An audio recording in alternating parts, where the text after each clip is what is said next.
Hello friends, मैं हूँ निर्मला। मेरे किचन में आपका बहुत बहुत स्वागत है।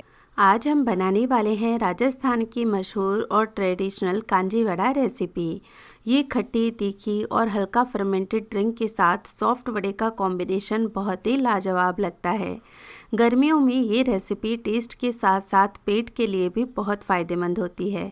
इसका चटपटा पानी और मसालेदार फ्लेवर आपको एकदम देसी स्वाद का एहसास कराएगा।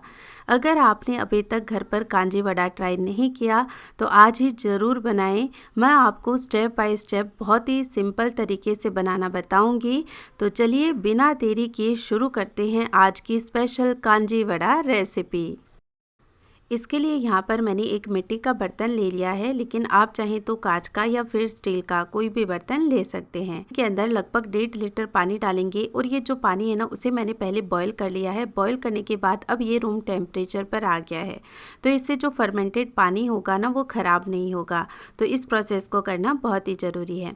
अब हम एक मसाला तैयार करेंगे, जिसके लिए ग्राइंडर जार में डालेंगे 1.5 चम्मच काली वाली सरसों और 1 चम्मच डालेंगे पीली वाली सरसों। तो दोनों ही सरसों का इस्तेमाल करके जब हम ये पानी तैयार करेंगे तो और भी ज़्यादा टेस्टी बनेगा। तो यहाँ पर सरसों को हमें दरदरा ग्राइंड कर लेना है, बहुत ज़्यादा फाइन पाउडर इसका नहीं बनाना है। राई की वजह से पानी के अंदर बहुत ही अच्छा फर्मेंटेशन भी होता है और टेस्ट भी अच्छा आता है। तो चलिए अब हम ये पानी वाला बर्तन ले लेंगे और इसके अंदर ये मसाला ऐड कर देंगे। अब इसके साथ साथ हम कुछ मसाले इसमें और डालेंगे। तो आधा चम्मच डालेंगे इसके अंदर हींग, 1/4 चम्मच डालेंगे इसके अंदर हल्दी पाउडर, आधी चम्मच डालेंगे इसके अंदर लाल मिर्च का पाउडर। इससे जो पानी होगा उसका टेस्ट भी बहुत अच्छा आएगा, साथ ही कलर भी बहुत अच्छा आता है। आधा चम्मच इसके अंदर काला नमक और स्वाद के अनुसार नॉर्मल नमक डालकर सारी चीज़ों को हम बढ़िया से मिक्स कर लेंगे। अब इस पानी को हमें 3 से 4 दिन के लिए धूप में रखना होगा। तो रोज़ आप एक बार इसके अंदर इस तरह से चम्मच चलाते रहें, ताकि जो पानी हो ना वो अच्छे से मिक्स होता रहे और सारे मसाले भी बहुत ही अच्छे से इसमें फूल जाए। अभी ये पानी एकदम साफ दिखाई दे रहा है, लेकिन जैसे ही ये फर्मेंट हो जाता है इसमें जो हमने मसाले डाले हैं वो फूल करके ऊपर आ जाते हैं और बहुत ही अच्छी इसमें खुशबू आती है। तो 4 से 5 दिन जब हो जाएंगे उसके बाद हम वड़े बनाएंगे। वड़े बनाने के लिए एक मिक्सिंग बोल के अंदर मैं ले रही हूँ 1 कप धुली हुई मूंग दाल, और मूंग दाल के साथ साथ मैं इसके अंदर आधा कप उड़द दाल का भी इस्तेमाल कर रही हूँ। तो धुली हुई ही हम उड़द दाल ले लेंगे। अब दोनों दालों को पानी डालकर बहुत ही अच्छे से हम धो लेंगे। अब इस दाल को हमें कम से कम 5 से 6 घंटे के लिए भिगोना होगा। यहाँ पर मैंने दोनों दालों का इस्तेमाल किया है, आप चाहें तो एक दाल का इस्तेमाल करके भी ये वड़े बना सकते हैं, लेकिन दोनों दालों के कॉम्बिनेशन से ये वड़े खाने में और भी ज़्यादा टेस्टी लगते हैं। तो दाल को मैंने बहुत ही बढ़िया से साफ़ कर लिया है और अब इसमें फिर से पानी डालेंगे और तकरीबन 5 से 6 घंटे के लिए इसे पानी में ही छोड़ देंगे, ताकि जो दाल है वो बहुत ही अच्छे से फूल करके सॉफ्ट हो जाए। तो यहाँ पर 6 घंटे हो गए हैं, दाल काफ़ी अच्छे से भीग चुकी है, और क्योंकि हमने बहुत ही अच्छे से पहले ही दाल को धो लिया था तो अब दोबारा इसे धोने की ज़रूरत नहीं है। बस दाल को हम इस तरह से पानी में से सेपरेट कर लेंगे और एक ग्राइंडर जार में ट्रांसफ़र कर लेंगे।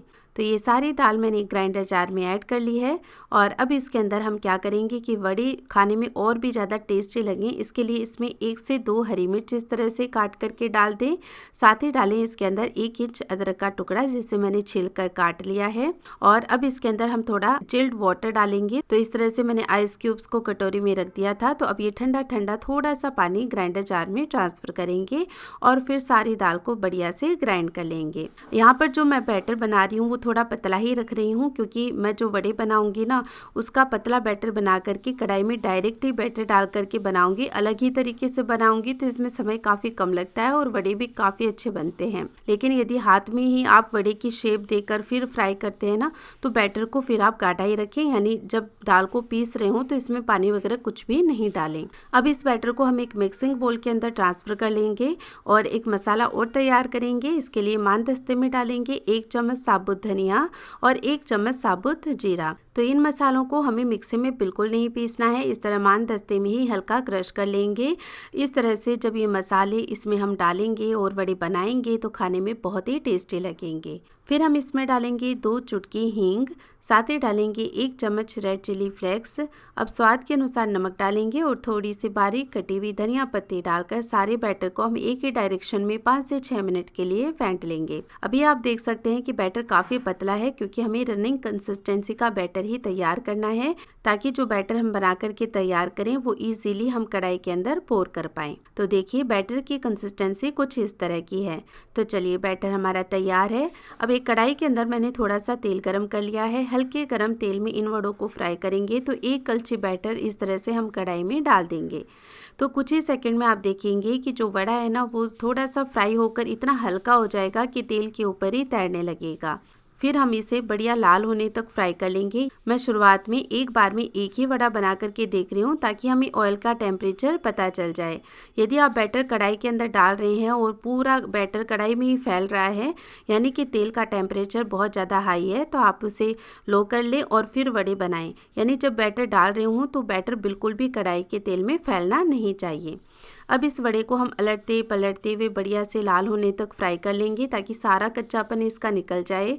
क्योंकि जब हम वड़े पानी में सोक करते हैं तो उसके बाद इसका कलर थोड़ा सा और लाइट भी हो जाता है। तो देखिए पहला वड़ा मैंने बना लिया है। अब हम क्या करेंगे, समय बचाने के लिए कलछी से फिर से कढ़ाई के अंदर इस तरह से बैटर डालेंगे, और जब ये वड़ा तेल के ऊपर इस तरह से तैरने लग जाएगा, फिर हम इसके ऊपर थोड़ा तेल डालकर इसे पलट देंगे। तो इस तरह से क्या होगा कि हम एक बार में 2 से 3 वड़े बना करके तैयार कर सकते हैं। यहाँ पर मैंने बहुत ही छोटी कढ़ाई का इस्तेमाल किया है, इसलिए एक साथ मैं 2 वड़े ही बना रही हूँ। लेकिन यदि आप कोई फ्लैट कढ़ाई या फ्लैट पैन लेते हैं तो आप उसमें एक साथ ढेर सारे वड़े बना सकते हैं।